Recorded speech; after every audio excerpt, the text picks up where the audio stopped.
Well, good morning. My name is Ted Gardner, and I'm an interviewer with the Library of Congress Oral History Project, which is managed so beautifully here at our public library of Hamilton County in Cincinnati.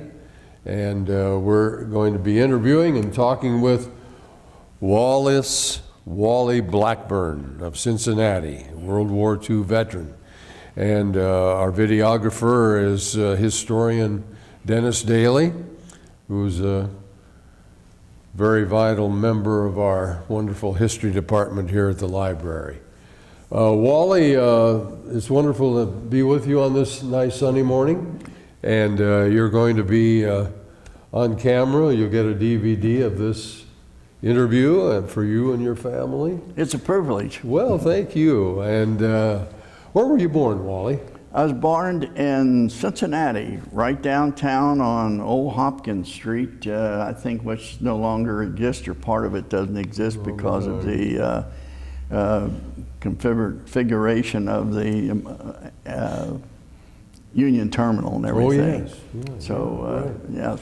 Well, wonderful. And when were you born? October 26, 1924. 1924. In fact, I am a twin. My sister.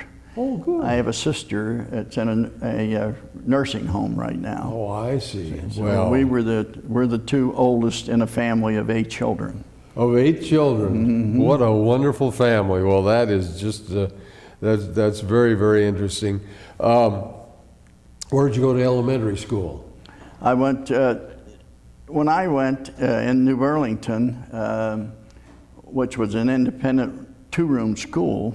Out of Mount Healthy.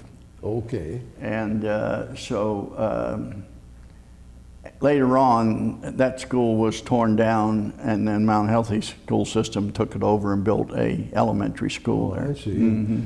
And of course, being born in 1924, you remember the 20s. Yes. As I do. Yeah. And growing up through the Depression years. Where did you go to high school? Well, I really didn't go to Mount Healthy High School much.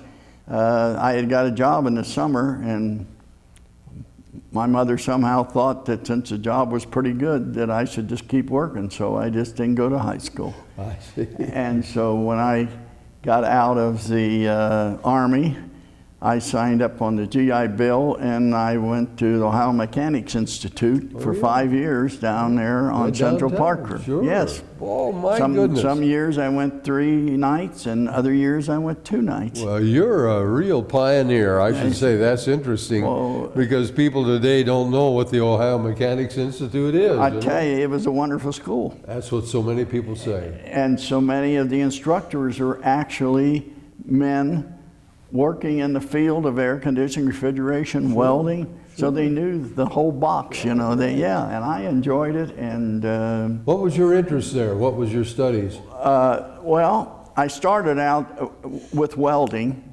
Okay. I'd read an article where there was a lot of with the opportunities and a lot of building and that. Sure. But after I took the welding for 1 year, I got interested in air conditioning and refrigeration. Oh, I see. So from then on, I took blueprint reading, layout, and also there was a guy from Hessen-Eisenhardt, which was a funeral building. They built hearses and everything out there. Right. Well, Eisenhardt, he also started another company making experimental units that they were putting on rockets to fly them. Yeah. And they had to have a refrigeration unit on them to cool them down. Sure. And he said the one good thing about it was they didn't worry about it. Either malfunctioned or it didn't.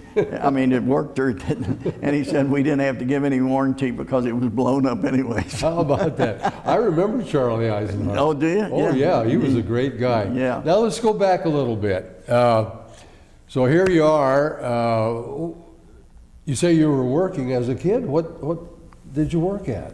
Well, I had helped my father build a home we were in, and so you were in the. He was out in New Burlington. We moved out there in 1938. I see. And so that was way out in the country at that time. I went to New Burlington School in the 7th and 8th grade, Yeah. which was we had a very fine instructor there, Mr. Van Zon, and there was only 9 of us in the 8th grade. How about that? Yeah. My So, goodness. but anyway, my dad, in going to work down to Cincinnati, he saw a guy building some houses there over the lower part of Westwood, and so he stopped and wanted to know. I was going to look for a summer job, so he asked this gentleman if he was looking for somebody to help him, and he said, "Yeah, I was." He said, "I'd like to find a young fellow." So I worked for him for 2 years, and so in fact, I was working for him when Pearl Harbor. Okay. And so then when Pearl Harbor was over with, where my father worked at a F.H. Lawson company down by 8th and State. Mm-hmm. He was a shop foreman there. He got me on there in the maintenance department. So you were doing hands-on construction work? and They hired me repair when work? I was 17 years old. How about that? Yeah. Now, where were you exactly on Pearl Harbor Day? What do you remember about that? Pearl Harbor Day, if I remember correctly, I was sleeping late. Uh-huh. My wife, of course, my fiance at that time, or it wasn't even my fiance, we were just going together. We had been out that night, and I was sleeping late, and my mother come and woke me up. How about that? And said, my family calls me Buddy. Uh-huh. And so she said, "Buddy, you better wake up." She said, "Listen to the radio. The Japanese have attacked Pearl Harbor." And that's when I felt it. I know that was really, in those days, that was a seminal moment in our lives. We really remember that. This gentleman I was working for, he heard Roosevelt was going to speak on the radio and everything, so he says, "Hey, we'll go out to the car, eat our lunch, and sit out there and listen." And we heard Roosevelt ask Congress to declare war. Sure. Yeah. Yeah. Mm-hmm. So, Oh, that was great history that we can recall now very fondly. At the time, we were kind of, what's going on? Oh, yeah. Sort of. some people said, "Where's Pearl Harbor?" Absolutely, I was going to. I should say. Yes, I've heard that. Yeah. Oh yeah. Well, okay. So after Pearl Harbor, were you signed up? Did you get a draft number and all that sort of Yes, thing? I was working there with my dad, and I only worked there 3 or 4 months at this F.H. Lawson company, and I got a notice to sign up, register for the draft. That had to come a couple of weeks after I was 18. Good heavens. And I so didn't waste much time. a month later, I got a notice to appear down on, I think it was on 4th Street. They had a big area down there. He rented a warehouse or something. And there we all were in our shorts getting a physical examination. So, yeah. Then so they decided that you're going to go into the Army, huh? That's right. Okay. Yeah. Then what happened? Well, I went in at Fort Thomas. Okay. They gave us all our clothes and everything. But he didn't, for some reason, I couldn't understand, if I remember correctly, we really didn't get sworn in right away. But anyway, we got our clothes, and we were over there for a couple of weeks. We were able to come home a few times and everything. And I was assigned to the 322nd Combat Engineers because of the construction, you see. You had that experience. Attached to the 97th Infantry Division. Wow. And down in Camp Swift, Texas, which is a little north of Austin, Texas. Okay. So That was a very famous division. Oh yes, it was. 97. Yeah, Oh yeah. boy. I was finished my basic training and everything. Got a furlough to come home after our basic training, which was normal. Traveled by train. Yes, trained by train. Takes about 2 or 3 days. Reported back to Camp Swift, Texas, and they said we're going on maneuvers in Louisiana. Oh yeah. So you experienced a heck of a thing there. You and another guy each had a half a tent. You know, that's how that was made, with the sticks and everything to prop it up. So we spent a number of weeks there, and then they brought us into a big bivouac area well, not a bivouac, but it was an area where you could take a shower. You could even exchange clothes, you know, because we had no way to wash anything other than our underwear. We used to, if they find a good sized creek there in Louisiana, which was a lot of them, you just leave your shorts and t-shirt on and soap it up while you're taking a bath and then rinse it out and hang it up. But the amazing thing was, in this area where we were taking our showers and everything, there was a number of signs, and it says the Air Force needs pilots. And then it explained at the bottom, it says Congress has authorized the Air Force to, I don't know whether the word was advertised, but make facilities available that if you could pass the Air Force test, which was, I thought, something compared to the Army test that you took when you, Army IQ when you went in. Right. But you had to make like 124 off of it. And so I signed up right there to take it. And come the commander, he couldn't do a thing about it. He was really teed off at me because he had made me a squad leader. And he said, Blackburn, you go and something happens and you have to come back here. He said, you really have had it. Because he said, I'll get even with you. Oh, so I said, well, I'm sorry, but I just have to take the opportunity. So sure. I passed the test. Good for you. I passed that test with 128. I just don't understand that to this day. And there was guys that had 1 and 2 years college that couldn't pass that test. I just don't understand it, why that was. You just had a natural talent. I don't know what it was. I didn't do too well on the algebra, but the mechanical part and some of the other part I did. The guy told me I did real well on. Sure. So they sent me to Shepherd Field, which is was basic training for pilots. Now, Shepherd Field is located where? And we were there about 2-3 weeks in training, and one day they assembled us, about 400 of us in this big room, and they said, gentlemen, we've got a problem. We actually need gunners more than we need pilots. The Air Force had tricked Congress into, it looks like to me, tricked Congress into helping them get gunners with a little better IQ than they would have got if they'd asked enlisted. So they washed out about 350 of us. I remember hearing about that. Yes. Yeah. And so they sent me to Laredo, Texas to gunnery school. Gunnery school. Of course, in the meantime, my wife and I got married in Oh, you had? We had got At married. 18, you got married? Yes, we got married in 1943, and this How is about that? 1944. So. So was she down there with you? Yes, that was one thing about the Air Force. They gave you a Class A pass, and you didn't have to go ask for a pass today to go in or something. If you didn't, they held you responsible. If you didn't have a class or didn't have anything, you could leave the base. How about that? And so she was down there with me she was down there with me. She had come down for just got down there to Shepherd Field when I got washed out and sent to Laredo. So, but anyway, I went to gunnery school and did fine. And did you like gunnery? Yes, I was telling Dennis there earlier before we meeting here that it was very interesting. They had turrets mounted on trucks, and they'd take you down these dirt roads or gravel roads, and they pop these targets up for you.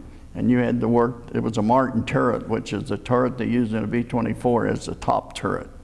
And you'd have to whip that thing around or whatever way, and you'd shoot at the target. It may be the face of a ME-109, or it may be the side view of a P-47.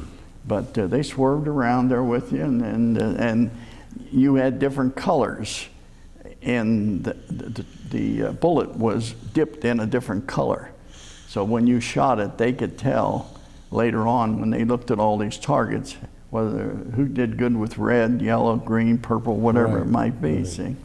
So, but anyway, I got my gunner's wings after, I think it was 9 weeks. And now these were 50 caliber machine guns? 50 caliber machine guns. And I think I had my hearing hurt actually there because we just had a fatigue hat on. And then you have these two guns right alongside you. Oh boy. And I tried to claim, but I was just too late in trying to claim hearing. I think if I had realized I should do that as soon as I got out of the service, I might have benefited from it. Right. But I didn't. So, yes, that was a very common thing, and you didn't think about it much at the time, you know. When you're just like children today, or kids today, are 20 years old, you think you know, you're infallible. You know. That's right. You know, yeah. Now, after Laredo, then what? Laredo, I got a furlough to go home. Reporting back to Lincoln, Nebraska, I was telling Dennis, the Air Force, practically all the time, they didn't have these furloughs where you were going from one station to the other. A lot of times in the Army, you had to report back from the place you left, and then they would ship you somewhere else on a train or something. We'd have these delay-in routes, and I got a delay-in route from Laredo, Texas, reporting back to Lincoln, Nebraska. Oh. And so at Lincoln, Nebraska, they make the crews up there. So if you're lucky, some of them didn't get to meet. We were actually fortunate we can meet each other before. And then we were shipped as a group to Casper, Wyoming, which is what they called Overseas Training Unit, or OTU. And there we found out that this was a B-24 base. Wow. So we found out right away we were going to be flying a B-24. Big consolidation. Yes. Yeah. So. Liberator. Yeah, Liberator. Oh boy, that was an awesome plane. Yeah, it was. Didn't get the glory that the B-17, but actually the B-24 could fly further and carry more bombs, certain bombs. Now, there was the way they staggered them. See, I think a B-17 only had one bomb bay, where the B-24 had two bomb bays. So there was times when I think it was the 500-pounder, we could carry 8 of them, where I think the B-17 could only carry 6. I may be wrong on that, but there was some. I think you're right. Yeah. Tell us about the crew of the plane. How many and what were they like? I was telling Dennis before we started to talk here, it was just amazing. I thought that whoever picked crew members, just looking at our record and discharge, was very good at that, because our co-pilot, Fred Crane, was the oldest man on the crew, and he thought right away, when we all assembled in Lincoln, Nebraska, that he was going to be the pilot. Oh. Well, it ends up that a fellow by the name of Jack Ross was made the pilot. Jack was cool head, pretty smart guy.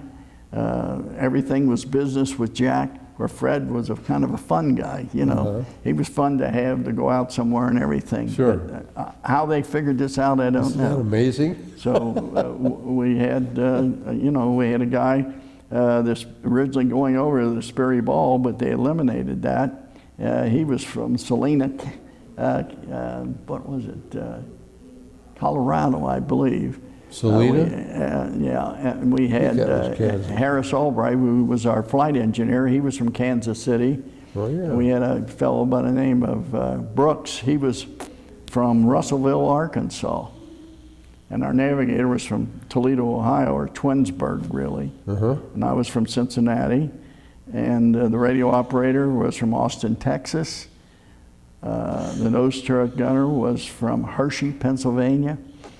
Every state, every one of the fellows was from a different state, except the navigator and I were both from Ohio. But the pilot, he was from New York, and Fred was from Kansas City too. I forgot about that. So he and Harris were from Kansas City. But, well, that was a nice mix of oh yes, and we all got along fine. We were on our 6th and 7th mission. What they do over there is, or what they try to do is, when you first start out your first mission, second mission, third, you fly almost every day. You're so exposed to flak, and if there's any fighters and everything, you don't even have time to think about it. All you want to do is get back, get a shower, and get in the sack, because you're so daggone hot. That's right. But getting that experience, that was the thing. Right up front was but very important. They didn't want to give you a couple missions and let you go for a week. See, you think about all that. Yeah, right. And now, here, How did you get over to England? We went over on the USS Brazil. We didn't fly a plane over. We went as a crew. We flew over, and there was a load of Air Force personnel on there. I'll bet. Get back a little bit. When the Air Force said they had the opportunity to take gunners, you know, England had said they didn't think, and they wouldn't fly during the daytime. They flew at night, follow the leader. That's the way they flew. They had that's their system for bombing. The Air Force said, you know, the only way we're going to beat Germany is we've got a mass bomb. When we go over a place, we've got to have a couple groups or something drop bombs there. So I think that was a late decision. And so they realized, well, we don't have enough gunners.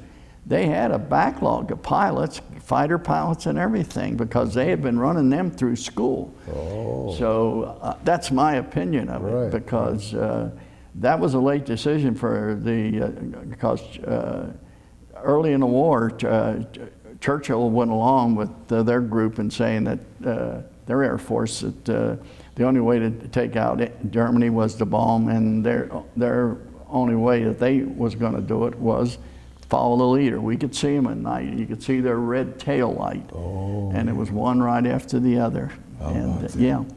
How did you feel as a young man, well trained, and here you were in this big plane, and you were out there in danger's way? How did you feel about it? At times, scared as hell. I tell you. When that flak, the flak, I think, was worse than the fighters. Yeah.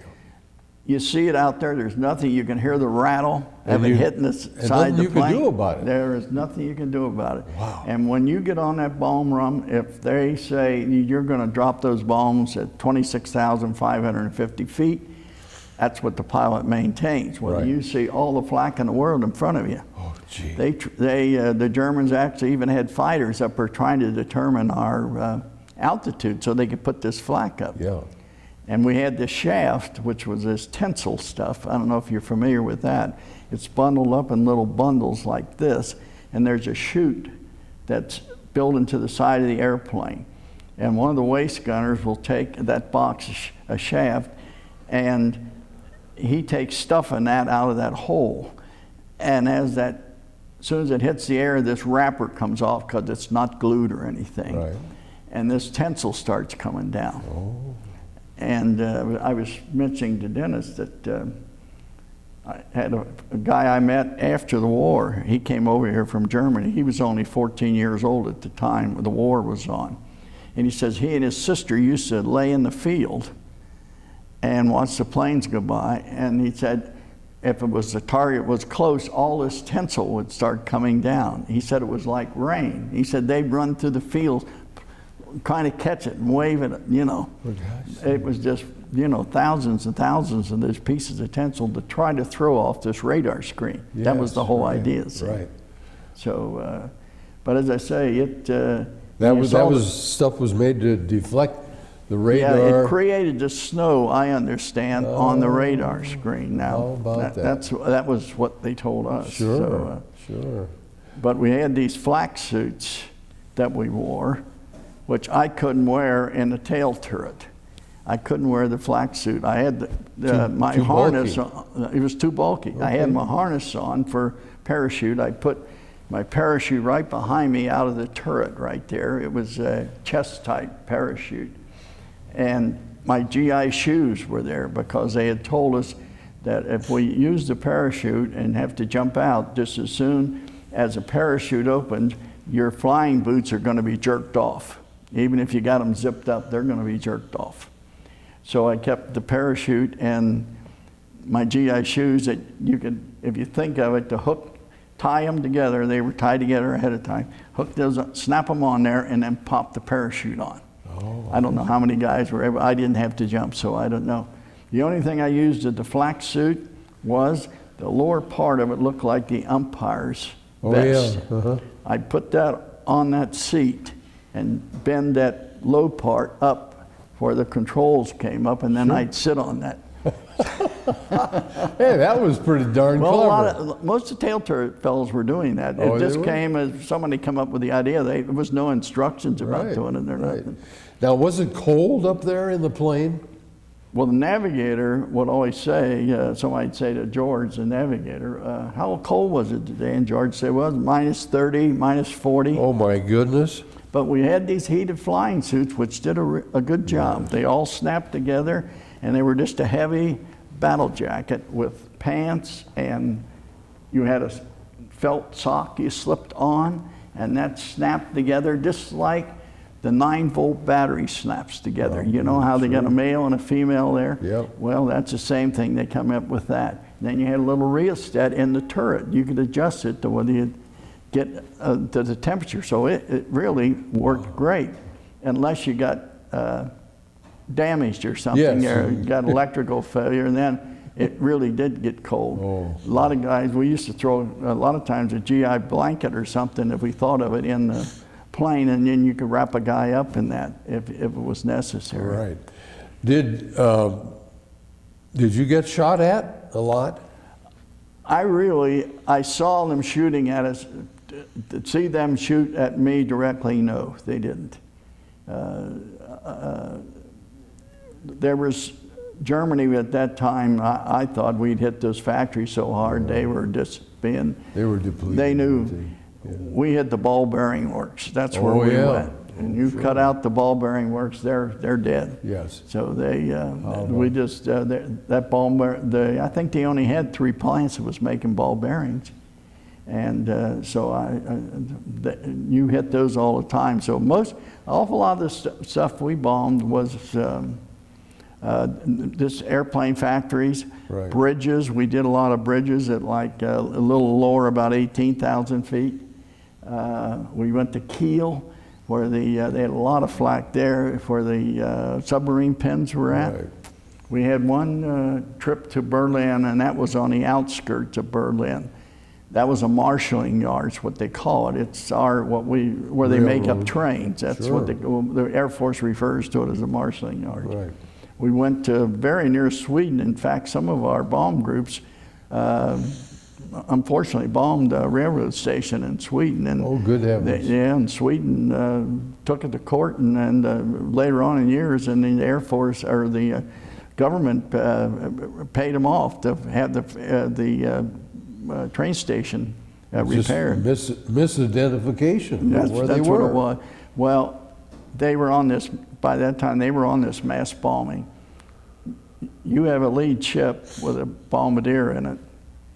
You have, each nose gunner has a little toggle switch in the nose turret. Mm-hmm. When he sees the lead ship drop the bomb, he flips the target. You could be a half a mile wide at times. So that half mile wide group of bombers is dropping all those bombs at one time. Oh. So that really got to me, because there was churches, schools, and it really, I had some bad dreams over that. I just thought that was, I didn't resist it or tell anybody about it, but we all thought it wasn't fair to be bombing like that. Well, that, of course, unfortunately, that's war. Yes, that's true. It's hard hard to overcome some of those feelings. Do you still have recurring dreams or anything? Oh, a funny part of it is that my dreams are of somebody shooting at me. Uh-huh. I'm sure you might have had those dreams. And the only thing I can figure out, that we did a lot of shooting, skeet shooting at gunnery school.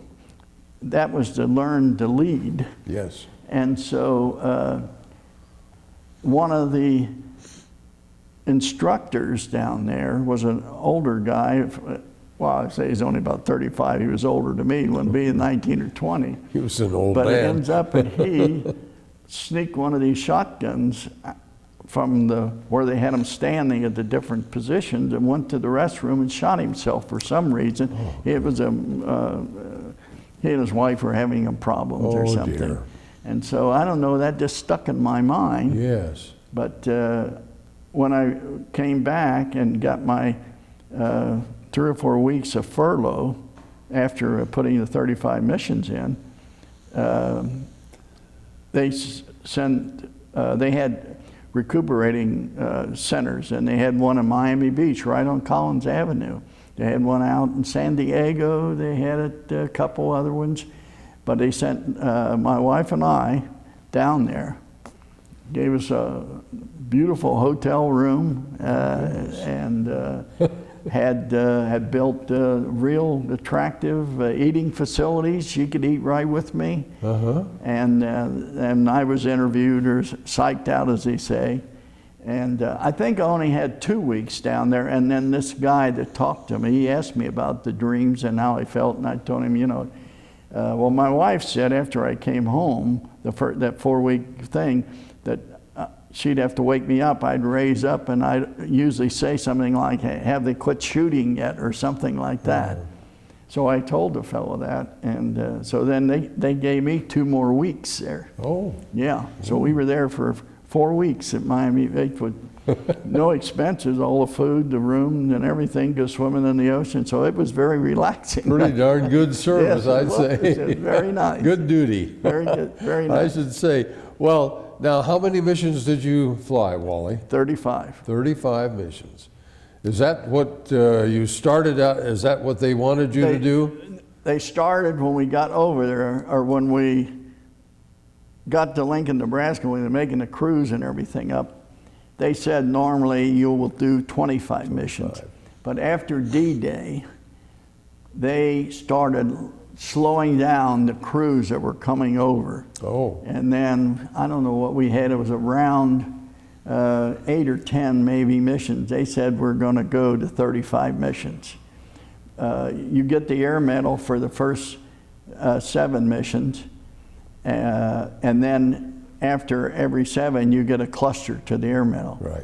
So that really helped me get out, because sure. I had those 4 clusters in the Air Medal. You got your points up fast, didn't you? Yes, and I had the ETO European Theater ribbon, and I had 4 stars on that for Right. if you help in the Battle of the Bulge, or Northern France, or they had them all designated to different battlefields.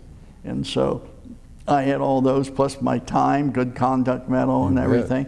So when they set up the point system, I was in Kansas City or Aldous, Oklahoma, I can't remember which. But it was so fast after that, after they dropped the bomb, that they didn't have enough centers set up that they could handle guys. So you were back in the States when they dropped the bomb? Yes. August of 45? I was, I can't even remember where I was at that time. Whether I had, let's see, that was, yeah, I believe I was in Kansas City. Okay. I think I was in Kansas City. Yeah.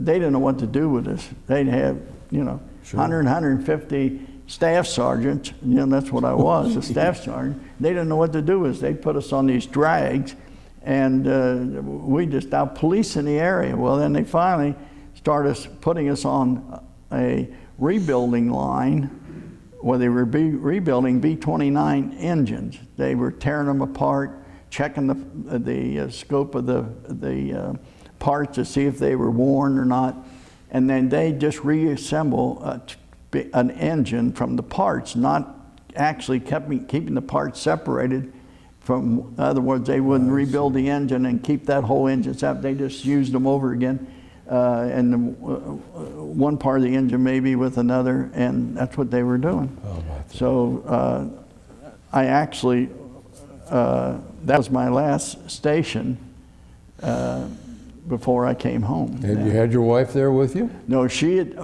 was with me at Shepherd Field. I went to Shepherd Field as an instructor at radio.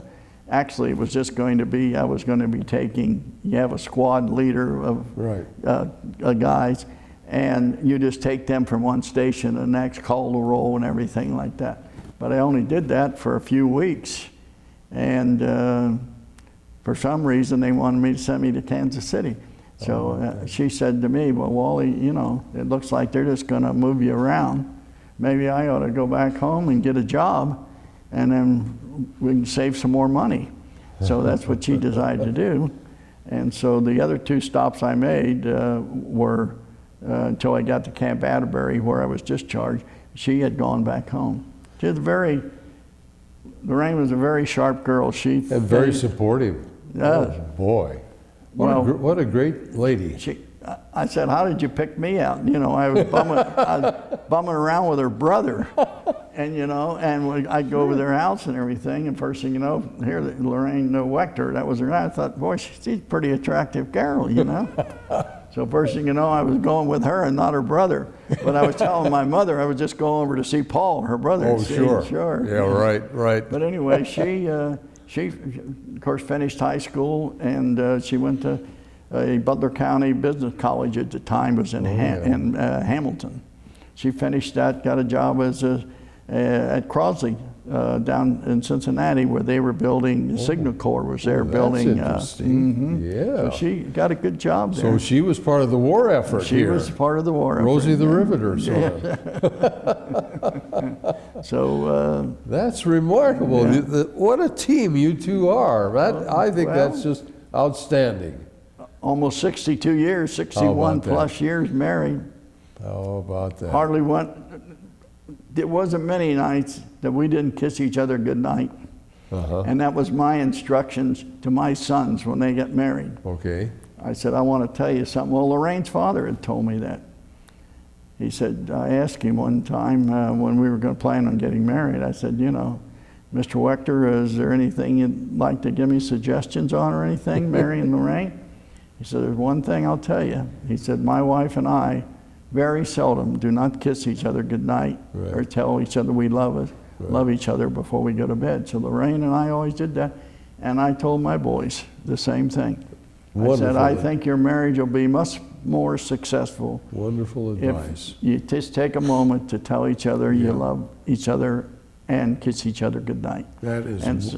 And we did that almost all the time. That's wonderful advice. So we raised 3 boys, and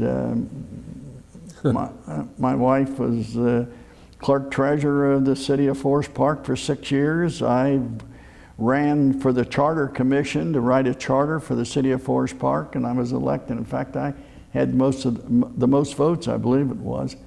And so we wrote a charter for the city, and so she says I eliminated her job because we did eliminate the clerk treasurer. Now, when was Forest Park? Forest Park was, the first people moved into there in 1956. 56. And Lorraine and I moved in 1957. I see.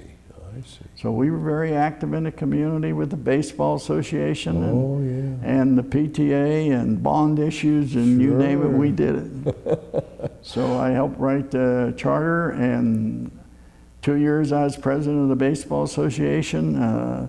I was a Cub Master for 2 or 3 years at Forest Chapel Church. We started a Cub Pack there. And and then Lorraine ran 3 years, 3 separate terms for city council. She was on there for 12 years. Most of the time, the top vote getter. How about that? And she was recognized as Citizen of the Year in 1975. Outstanding. Yeah. So we were. That is just outstanding, and that is so, I won't say typical of so many GIs, but it was your service training and your discipline added so much to your life, didn't it? I think a problem with a lot of young people today is they don't want anybody to tell them what to do. Yeah, I know. When you get in that Army and that Air Force and everything, you learn that pretty darn quick. And you'd better shape up fast. And if you don't do what they tell you, you're just making it miserable for yourself. Absolutely. So Absolutely. I think you're right. We turned from practically children to manhood through the Army. Is what we did. Certainly was. Yeah. That was certainly true. Yeah. Well, as you let's go back just a little bit.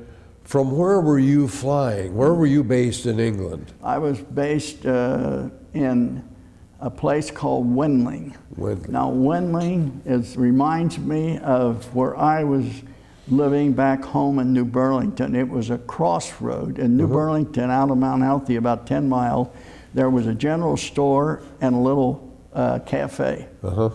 And that was it in New Burlington. If you wanted a Sunday paper, if you weren't having it delivered, you had to go to the store to get it. This little store cut meat, they had everything, but my mother ended up, after a while, they built a Kroger store in Mount Healthy, so she started going to this Kroger store in Mount Healthy. But this Wendling is just a crossroad in the, it's about 90 miles from London. It's about halfway between Edinburgh, although Edinburgh was more north.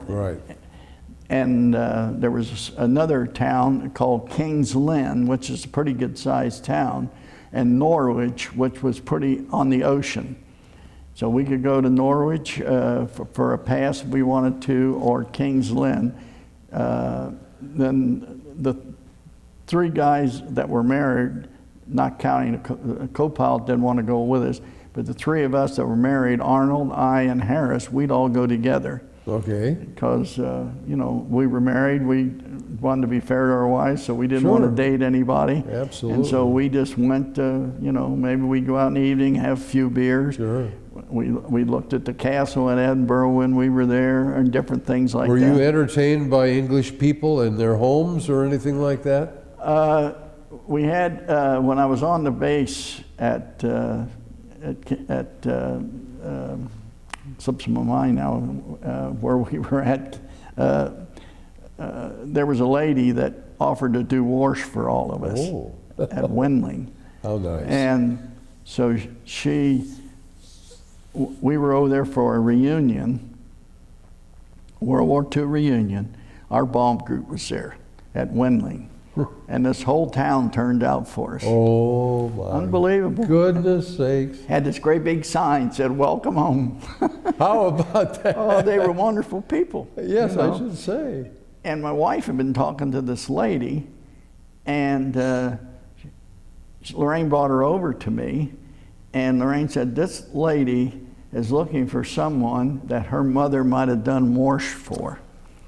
And so she says, "I have one question for you, sir." She says, "How did the lady that did your wash mark your clothes?"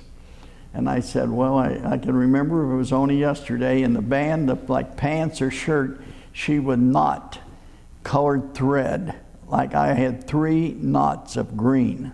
Well, for heaven's sake. Instead of having tags or anything like the laundry has, she knotted all those in the shirts and everything. She was, you couldn't have made her happier. I was the first one she had ever found that her mother did the wash for. Of course, her mother only was doing wash for 6 or 7 guys at a time, you know. But it took about 3 weeks to get your wash done if you wanted to send it out somewhere. But just a few shillings is all it was, and she would do it all outside. That poor lady, and have a big boiler, put it in there. What a generous thing.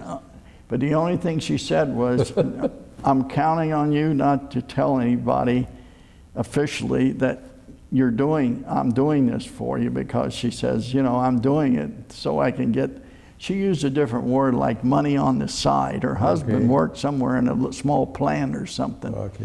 But she probably did pretty good. But this lady was like the pioneer. She had a fireplace in that house with these hooks that swing in, and she did all the meals, heated the irons, those kind of, you remember when you were a kid, that hook on. Hot irons, yeah. She had those stacked on this big round disc she could swing in there.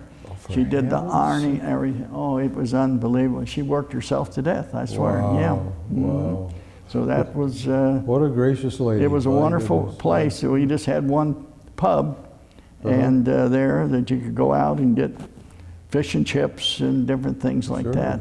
So, well, that's so interesting, Wally, because so many people say the same thing. Their interaction in general, with the English people was warm, and they were welcoming. They were appreciative of your being there and what you were doing. They were so, I mean, they really worked hard at it. They did. Most all of their meat, no matter what it was, lamb or anything, if they had any leftover bread, they worked it in. so that when they made a pot of like meatloaf or something, it was almost like 50% bread in there. Using everything. And potatoes, you know, if they could raise potatoes, was one of their mainstays.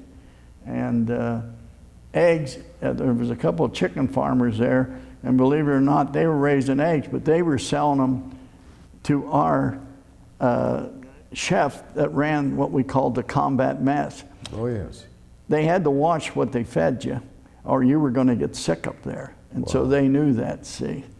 So he could go out, we paid, I don't know what it was, £2 or something a month, and he would go out and buy different things from people that would sell them. Right. And so he'd mix the eggs with dried eggs to make the scrambled eggs for us. Because if you got sick, you were wearing this oxygen mask. And this oxygen mask, it's flooded with oxygen. And at 40 below, the only way the air can get out of the oxygen is leak out around the mask. It doesn't go back or anything. So like when we, as I was explaining, when I said we flew 6 or 7 missions early, I mean quickly, by the time we had flown those 6 or 7 missions, my face was so bad I couldn't shave, because as the perspiration leaving, or the moisture in your air leaving, it would almost crystallize on your face around here. I see. Oh yeah. And so we always got these cans of Vaseline, though. Of course, OD green, you know, with a pop lid like the cocoa is, you know. And we couldn't put it on up there, but when we get back to the base at night, we just smear that all over our face. Right. And if you had 2 or 3 days, you could pretty well clear it up if you start putting that on immediately. Sure. But the oxygen mask had a mic in it. And even just a little thing here, I don't know whether it's appropriate to tell absolutely. it, but they found out that the mics in the oxygen mask were picking up moisture. So one of the guys that took care of the oxygen mask found out that if he slipped a condom over that mouthpiece before he popped that mic back in the oxygen mask, that cleared it up. So you always look to see if you could see the edges of that condom sticking out of there where they trimmed it off. Because, you know, we had a throat mic we wore, which worked very well. It worked wonderful. Contact. But the isn't that the mic worked much better when they put those in the oxygen masks, and that was late in the war. We got when we first started missions, everything we all were using the throat mic. So now aboard your plane, in your crew, was there a cameraman? Were you taking pictures? There wasn't a person. I think 2 or 3 missions we had a guy that had a camera.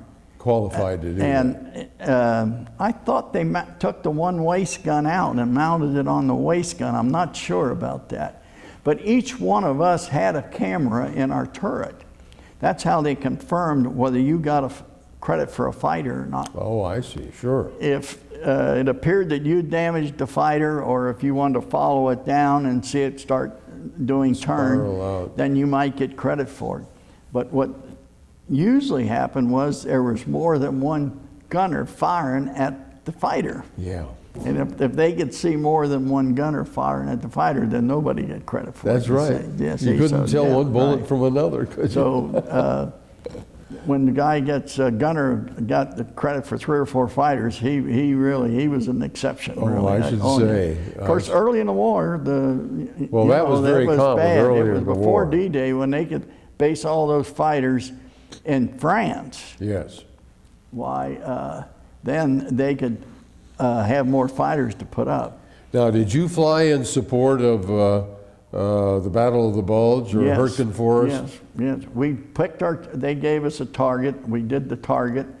It was even further south than the Battle of the Bulge. Okay. Then the navigator told us later on, or maybe at the little briefing we have before we take off, that after we hit our target, if the possible, and we had the gas, we were to fly north over the Battle of the Bulge. I don't know whether it was for the sake of those guys down or knowing there was somebody around them to help them, or what it was. But yes, we did. And I got the Battle of the Bulge was one of the stars. You experienced bad weather. Oh yes, a lot of bad weather. Gosh. Yeah, a lot of bad weather. Because that was in fact, we had named our ship Stormy Weather after Dale Storm, a movie star, that our pilot had written a letter to, and she sent it back with a picture of herself. I'll be darned. But by then it was getting bad weather, and there was such a backup there was only about 2 guys at the base there that was painting these ships up, and so we really, but that we didn't start flying till September. By the time we had about 10 missions maybe or more before we finally, more or less, was told that if we they would try to give us ship number 357, which is on the picture I have over there. Now, was that plane? Did you have nose art? That's what we wanted, but as I say, we signed asking this one guy to do it, but he just couldn't get to us. Just couldn't get to it. Yeah, so we really didn't have the nose art. No. Because that became a very, very prominent thing in the war too. Our reunions, we always have a big display of the planes that had nose art. It's always up there. Now, when did you last attend a reunion? What was that? When did you last attend a reunion? I attended a reunion, let's see, I guess it was, last year. Last year? Kalamazoo. I would say that I've been, since I started going in 1980 or 81, I guess I've been to 10 or 12 reunions. Good for you. I started going, our group alone was having reunions at 392nd. And then the 2nd Air Division, which we are a group of, they have reunions. So at times I would go to that one. Sure. In the last few years, I've just been going to the 8th Air Force reunion, which, as I say, was in Kalamazoo last year. We've had it in Kansas City. We've had it in South Carolina. We've had it in, we were there the year after the dedication of World War II Memorial. Oh, yes. So I got to go back and see that again. We was in out where the Air Force Academy's at, Colorado Springs. We had one there. We had one in Kansas City. Okay. Or not, I'm sorry, I mentioned that. Salt Lake City. Salt Lake City. So we've, and the Air Force, 8th Air Force, what they do is we can figure and have it any time in the fall of the year. They like to have it in the fall. So whatever the hotel gives them the best rate. Sure. That's where we go, and most all the hotels we go to are, real nice hotels. First class.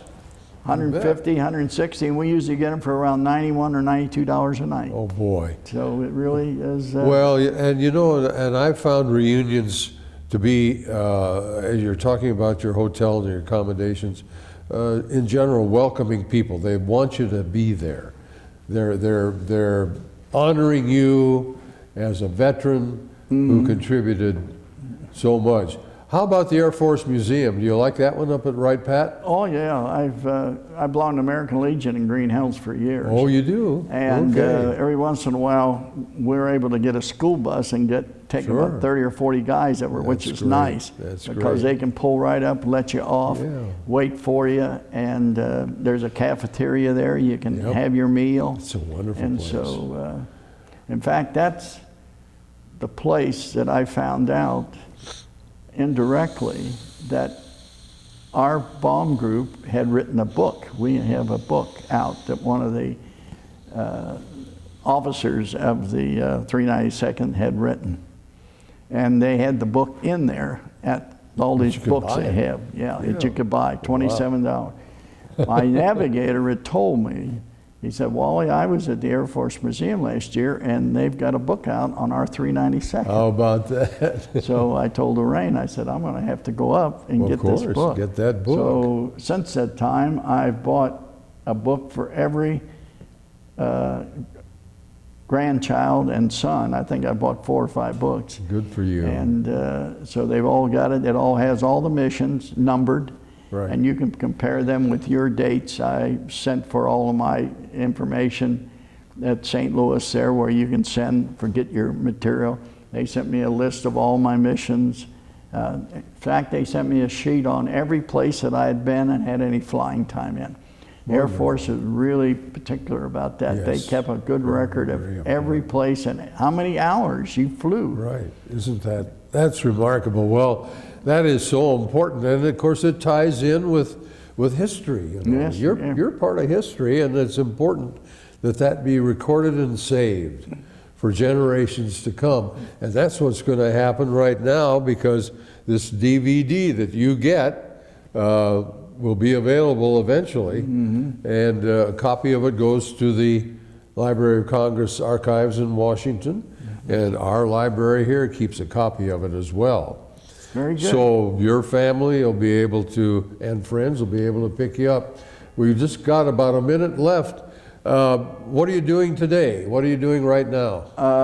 Well, I'm having trouble getting around one thing. I'm looking at knee surgery possibly. Oh, shoot. And so I'm actually working with more or less with the Forest Park Historic Society. I'm responsible for getting a marker placed for a small school in front of the school in Forest Park. Excellent. So we had that dedicated and everything a couple of years ago. Oh, that's and great. so we're trying to category the various items now and things. We're like everybody else, trying to find a place to put all our material. Well, Wally Blackburn, this has been a real joy and a pleasure and an honor to speak with you. And we thank you for your great service, not only as a youngster growing up in Cincinnati and then going away to war, but also as an outstanding citizen. Thank you. We thank you so much for that. God bless you. And I hope I get to see you again. God bless you, too. Thank you.